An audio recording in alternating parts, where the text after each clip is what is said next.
Hi, I'm Chef Jennifer Basil, and I am so happy that I get to share my love of Italian cuisine with you. To let you know a little bit about myself, I actually did not grow up cooking. I was a dancer, tap, jazz, ballet, but my parents passed away when I was young, and it kind of forced me into cooking. I grew up in New York, and there's a big Italian influence in New York, so it's always been my favorite food to cook and my favorite food to eat, if you can't tell. I moved to Dallas, I live there now, and I decided to go to culinary school while I was in Texas. I started working in restaurants. I did that for a couple years, but like, who wants to be in restaurants and work like 80 hours a week? So I do private work now. I get to work for families, which is awesome. I get to practice my Italian cuisine, but also I get to do a lot of different things and work with a lot of different techniques, so it's a lot of fun. So I'm really, really happy that I get to share my love of Italian cooking with you. We're gonna do 3 recipes today. Typically there's 4 courses in Italian. There's the antipasta, there is the primo, secondo, and dolce. We're gonna skip the secondo because I just didn't bring any extra like steak to cook. Plus, I don't know that my belly could handle it before I fly back to Dallas. So anyway, we're gonna do an appetizer course, we're gonna do a pasta course, and we're gonna do a dessert. And I'm really excited to share that with you.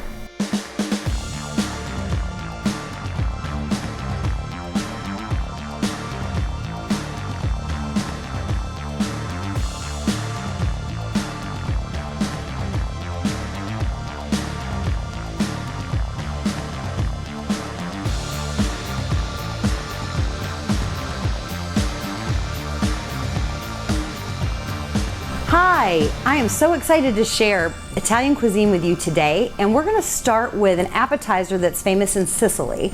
It is called arancini, and that is translated into little orange balls. So when we get finished with this recipe, you're gonna see that they look like little oranges. And we're gonna start by making a risotto.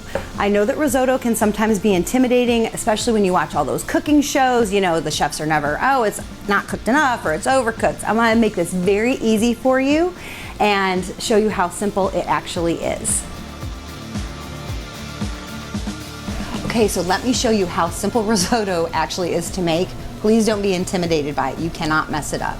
And you know what? Taste is subjective as well when it comes to cooking, so you might like your risotto a little less al dente, more chewy.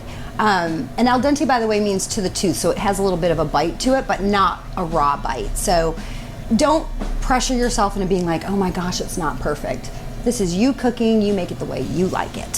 So let's start by making the risotto with a little bit of olive oil in the pan. We're just gonna put about a tablespoon, just enough to kind of coat the bottom. We don't want too much because we don't want an oily risotto. And then we are gonna start by adding our onion. And we wanna sweat the onion. People are like, what does that mean? It's not like, you know, sweat when you're dancing. It means to make them translucent and soft. So we're not trying to get any brownness on them. We just want them to get translucent and soft. And this takes a few minutes, maybe 1 to 3 minutes. You get a nice translucent picture in there. Just softens them enough so when you eat your rice, you're not biting into a raw onion. All right, and I like to use a sweet onion, like a Vidalia or a sweet yellow onion. That way you don't cry when you cut it, and it also gives the dish a little bit of a sweeter flavor. Once that's sweated down, we're gonna add the arborio rice. There's a couple different kinds of rice you can use. Arborio rice, actually, the shape of it tends to give a nice build to your arancini balls, but also it's gonna release a lot of starch. So when you make a rice dish, typically you're told to put it in the water, you let it sit, you let it absorb all the water, and you don't stir it. Because you notice if you stir it, it gets starchy and it gets sticky. We want that to happen with the risotto because that's what gives it that creamy base, is by stirring it. So we're just gonna let this toast a little bit, and then once it's toasted, we're gonna deglaze the pan with some white wine. That adds a little acidity, a little tartness. Everything you add to a dish adds flavor, so the more things you add to it, the more layers of flavor you get. I actually started making these arancini when I started my business. I used to do some catering, and apparently fried balls is like everybody's favorite thing to do. So this was one of the dishes that I did a lot of.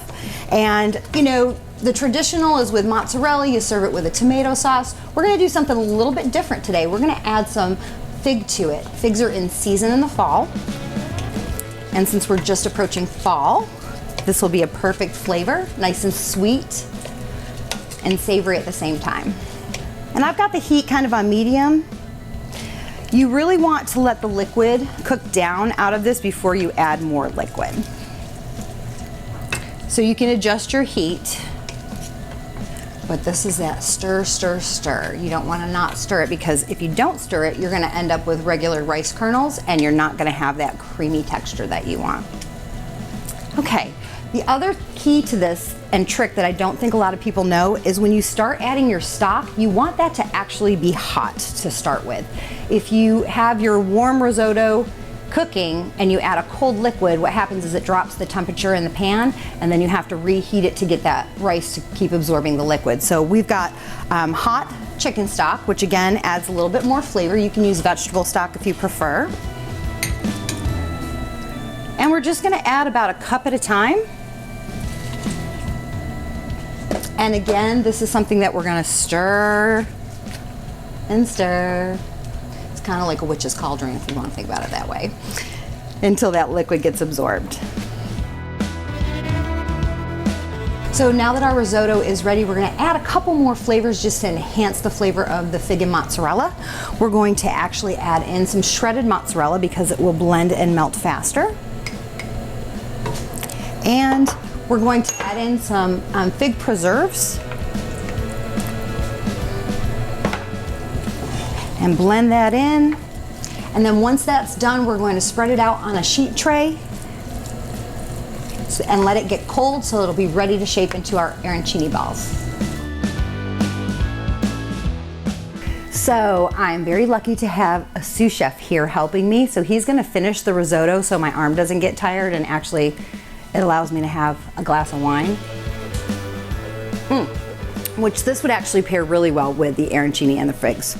Okay, so when we're ready to bread, after this comes out of the refrigerator, what we're gonna do is actually sculpt the balls, and we're gonna use a standard breading. So a standard breading station consists of flour, it consists of eggs, and it consists of whatever you're going to bread. In this case, I'm using Italian breadcrumbs. Some people like to use panko, but these are supposed to look like little oranges, so I don't want it to look like a deep fried tempura kind of thing. I want it to have the little dimples like a little orange. So we're gonna use traditional Italian breadcrumbs. So I'm gonna crack my eggs and get that ready, and then let's make some balls. All right, so I like to use all organic products. These are organic pasture-raised eggs. You'll notice they have a deep orange color to the yolk, which tells you that chickens are supposed to eat, and they'll have a better flavor. And the reason we use the eggs is so that this will all stick together. So we did take the risotto and we did put it in the refrigerator for a few hours just so that it gets set up enough. Warm risotto, you'll have trouble folding it into a ball. So with a scoop, you can use a tablespoon. You're gonna take the risotto and just press it out. We're gonna take a cube of mozzarella, put that in the center, and then I have fresh figs. We're gonna put that in the center, and then you're going to kind of fold that over to make your ball. Now, everyone has an opinion on how big your balls should be. I think bite size is probably good, or a 2-bite ball, if you will. You know, if you make them huge, it's gonna take longer for that mozzarella to melt in the center, and also, how are you gonna eat that? So I like to have them just about, like that's about 2 bites. You get that first bite, it'll pull that mozzarella out, it'll be nice and chewy, and you'll have that lovely flavor of the roasted fig once it's fried. And those will actually go back in the refrigerator after we get them breaded. So I need to actually whisk those eggs.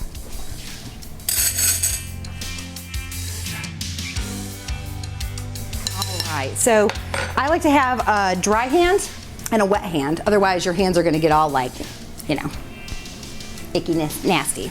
So, okay, so ball into the flour, get a nice coating. Then it goes into the egg mixture, wet hand, and then we'll put it in that breadcrumb and give it a little roll. You don't want it to be too thick. Again, I'm using my dry hand. And that's nicely breaded and will be ready to deep fry. So let's make a few more.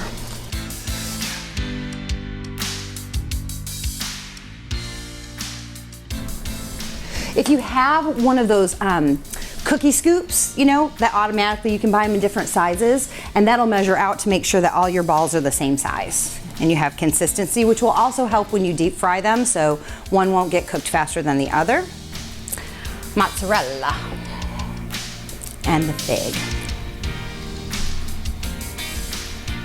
And you know, we did add in, when the risotto was done cooking, we did put some mozzarella and fig preserves in the risotto as well, so this kind of just re-enhances the flavor.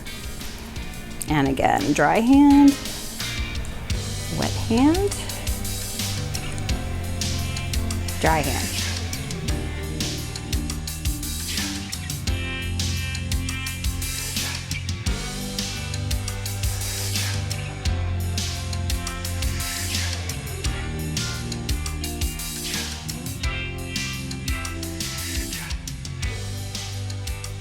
So now that we have our balls formed, it's time to deep fry them. So you want to make sure that your oil is hot. I just sprinkled a little cold water in there and it sizzled, so you want to stand back and not get burned.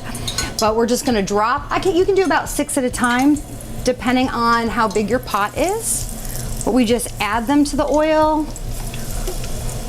Now you don't want to have them just sit still, because the top of them might not get the same goldenness as the bottom. So you do kind of want to jostle them around a little bit, and that way you'll get even browning.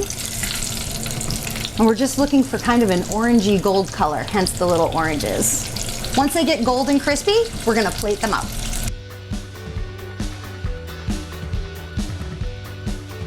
So now that the arancini are fried, you'll notice that we have a beautiful gooey center, and you've got that beautiful fig in the middle, and you can put it on a plate.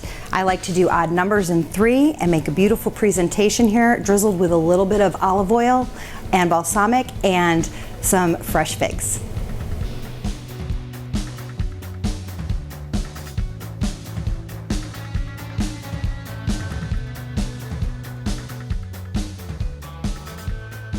So now I'm going to share with you my favorite pasta recipe. It is my signature bolognese with a parpadelli pasta.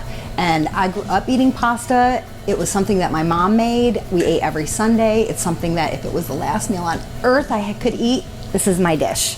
So we're going to start with a little olive oil in the bottom, again, just to coat the bottom. And you want your heat, probably about medium. We'll just get that coated. And we're gonna do onions and bell peppers. So bell peppers are not traditional in a bolognese. A bolognese is typically known for its meat flavor, and we are gonna add a lot of meat. This is a really hearty ragu sauce that originated from Bologna. So we're gonna add our onions and our green bell pepper. And what I love about green bell pepper, it just adds a different depth of flavor to the dish. And it goes really good with Chilean or wine from Argentina, I'm just saying.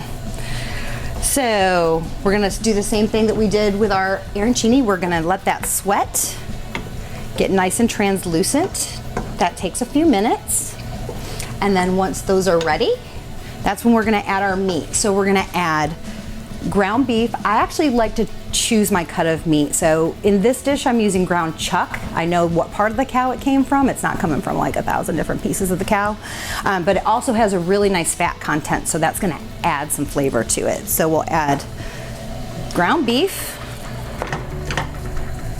And the nice thing you have to remember about this is this is not a hurried dish. Sauces take time. So that also carries over to when you're browning the meat. You don't want to brown it too quickly. You really kind of want those flavors to develop, so you want to brown it slowly.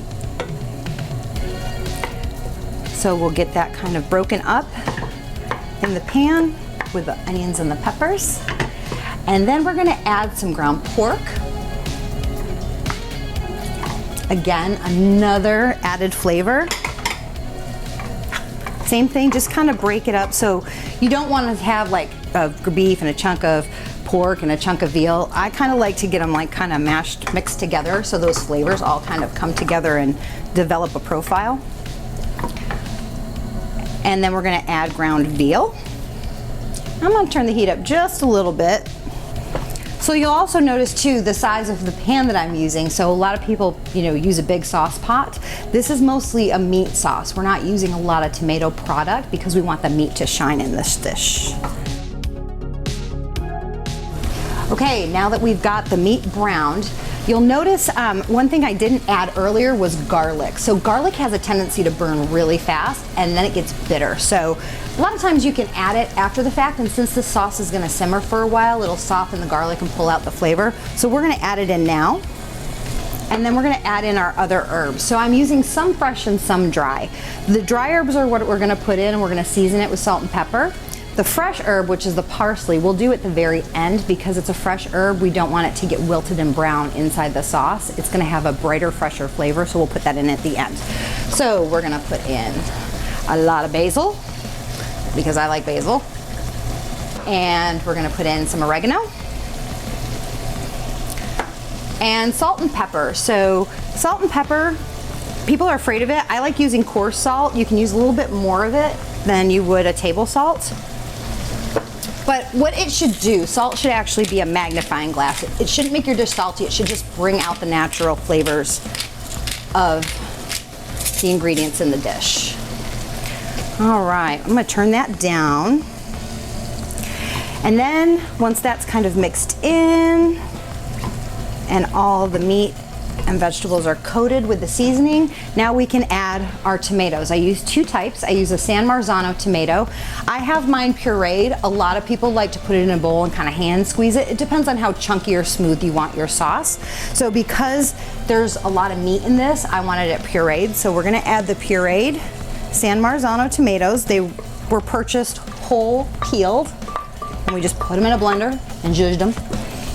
And then I'm not sure if that's a really chunky Bloody Mary or if this is actually just tomatoes, but this is a Pomi tomato. It's an Italian product, and that's gonna add a little texture. So these are chopped tomatoes, a little bit smaller than a diced tomato, again, because we really wanna get the chunks of meat. We don't wanna be eating chunks of tomato, but this will add a little more texture.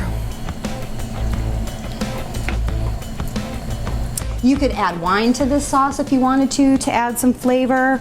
I usually end up drinking my wine before it ends up in the dish, so it's not in my recipe, but you can notice how meaty that is. That's a bolognese. It is a meat sauce. And because this is a thick, meaty sauce, when we're gonna cook our pasta, we're gonna do a fresh pappardelle, and it's a wider noodle. The wider noodles tend to hold the chunks of meat better than like a thin spaghetti. So that's why I like using a thicker noodle. So we're gonna let this sauce simmer for a few hours. When you're using a canned tomato product, you want to cook out the tinniness of the can. Sauce is always better the day after, and that's because you've let it sit and really develop those flavors. So I would let this simmer for at least 2 or 3 hours at the minimum, just to get that really good developed flavor. And when that's done, we'll toss in that fresh parsley to finish. So now we're gonna cook the pasta. I like using a fresh pasta for this dish. The only difference between dried pasta and fresh pasta is the amount of cooking. So this is a homemade egg noodle pappardelle. Pappardelle is thick, like a ribbon. And I like this because it'll hold up to that meaty sauce. If you put this over spaghetti or a bucatini, it would kind of drown the noodles. And in Italy, actually, they just glaze the pasta with the sauce. It's not like what we do here where I like a lot of sauce. I could eat the sauce by itself and I kind of drown my pasta. We're gonna not do that here because the traditional Italian way is to serve a small amount of pasta. This is the primo course. It is the course right after the appetizer. So you don't have a lot of the pasta, and we're gonna lightly put the sauce on it. So, fresh pasta, boiling water. Salted boiling water, salty like the sea. Don't be afraid to salt your water and put enough salt in it, because if you don't have enough salt in it, your pasta's not gonna have any flavor. It's gonna taste like flour. So we will take, let's just take a serving or two. Did I tell y'all I was from Texas? Because in Texas we eat big portions. And literally this is fresh, so it's gonna take 1 to 3 minutes. And how you know this is ready, fresh pasta will float towards the top of the water. So once it's floating, we will know that it's ready. And you want your pasta, as you've probably heard before, al dente. And what does that mean? It means it has a little bit of tooth. So when you bite through it, it should have some chew, it should have some texture. It shouldn't mush in your mouth. So our sauce has been simmering for a few hours. It's got a really nice flavor to it because, you know, I've been over here tasting it. And the pasta's ready. Now, some people like to put their pasta in the sauce. For this particular dish, I like to kind of put the sauce on top of the pasta because this is a nice thick pasta that will stand up to the sauce. So a trick, though, to keep your plate warm and to have sauce kind of coat the entire thing is to put some sauce in the bottom of the plate first. So this will warm our plate, which will keep the pasta warm and it won't get cold. And we're gonna take a little bit of that sauce. Oh my gosh, look at that. I'm so hungry. Bottom of the plate, that's warming the plate for us. And then instead of draining this, I'm gonna take it directly from the salted water, which means I'm getting a little bit of that starchy water without having to add it to the sauce on the plate. So it's kind of a easy way to, you know, get a little bit of that pasta water without making the sauce runny. All right, some beautiful pappardelle. Ooh, look at that. Just make a nice little nest, nice and thick. And then to finish plating, we'll top it with more sauce.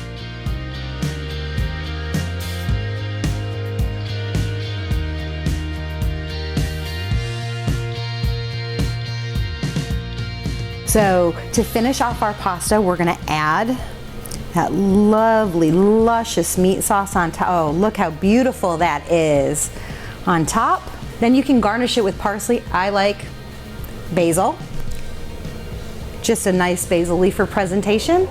And you can enjoy that with a nice hearty red wine.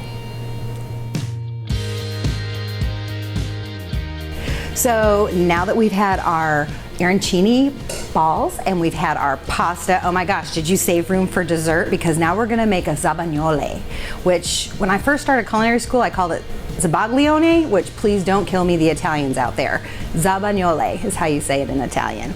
So it is a custard made with egg yolks and sugar, and we're gonna flavor ours with some blackberry and some balsamic and some basil, just to give it a nice fruity finish. But this is our sweet, dolce course. So we're gonna start by separating the egg yolk and the egg white. There's different ways to do this. Don't get your hands so messy would be to crack the egg and separate it using the shell. And you'll notice I crack the shell on the cutting board. If you crack it on the edge of a dish, you sometimes can introduce bacteria into the egg. So it's good to do it on a flat surface. Oh, come off that. Okay, and then, you know, you could also just do it this way. Get your hands dirty. There we go. All right, so we're gonna start with 5 egg yolks. Hold on one second, because I don't like sticky hands. All right, so we're gonna take our 5 egg yolks, goes into a bowl.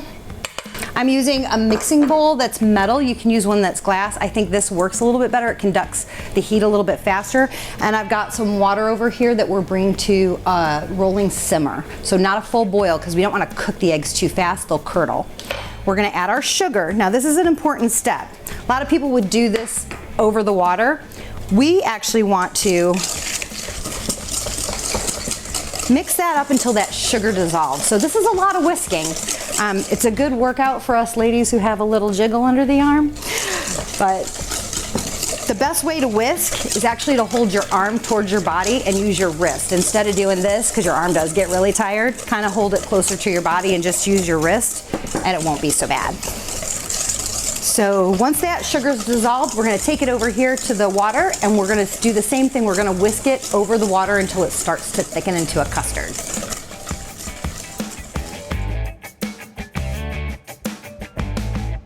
So we've got the sugar dissolved with the eggs, and we're gonna continue to whisk this. We're doing this over water, so you can use a double boiler, but I like, again, that metal mixing bowl. And it's okay if it just touches the water. You don't want it to be submerged though, because otherwise the eggs will cook too fast and will curdle. So we are literally gonna whisk this for probably about 5 to 7 minutes until it thickens into a custard. There's 2 ways you can keep this bowl from spinning. I'm holding it obviously with a towel so I don't burn my fingers, but you could also put a towel under the bowl as you set it into the water. That'll keep it from spinning too. I feel like a song's appropriate. Should we do like, whip it good, yeah, da-na-na-na-na. There is a way to cheat. So if you have an electric mixer, like a hand mixer, you could use that and it'll make this process go a little bit faster. Also, increasing the heat of the water will make it go a little faster, but just be careful that it's not too hot and it doesn't start to curdle. But you can kind of tell that it's already getting a little thicker. Thank God. Okay, so now you can see it starting to thicken up. Now we're gonna add our liquor. So you could traditionally add a marsala, but we're gonna do a blackberry brandy. So, and I'm gonna take it off the heat a little bit just so that doesn't continue to cook while we add this. But I've got about 3 ounces of blackberry brandy. We're gonna stir that in.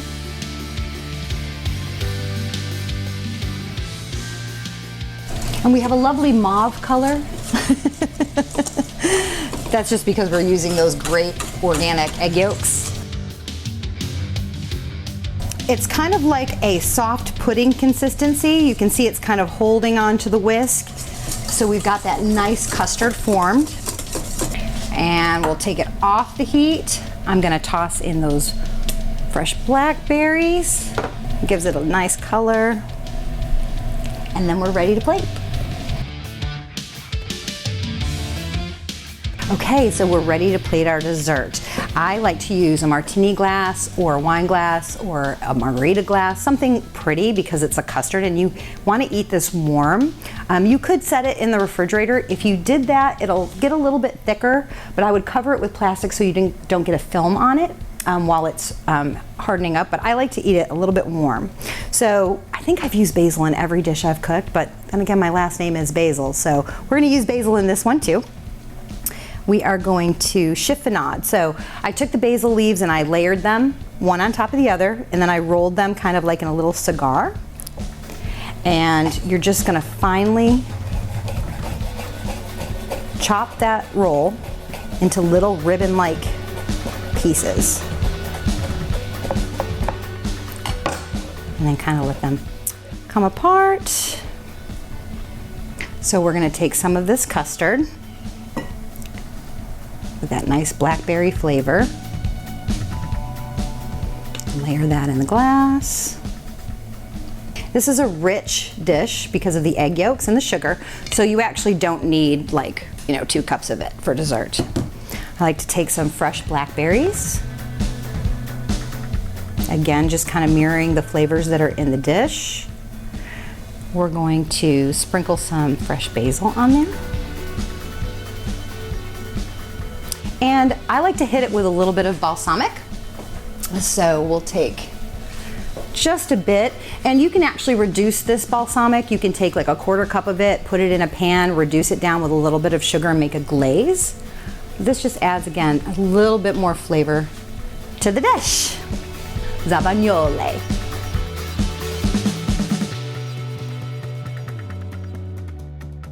I hope you enjoyed cooking with me today. I certainly enjoyed sharing my recipes with you today. To recap, we made 3. We made the arancini, which was the risotto ball. We made pasta bolognese, which was my signature dish.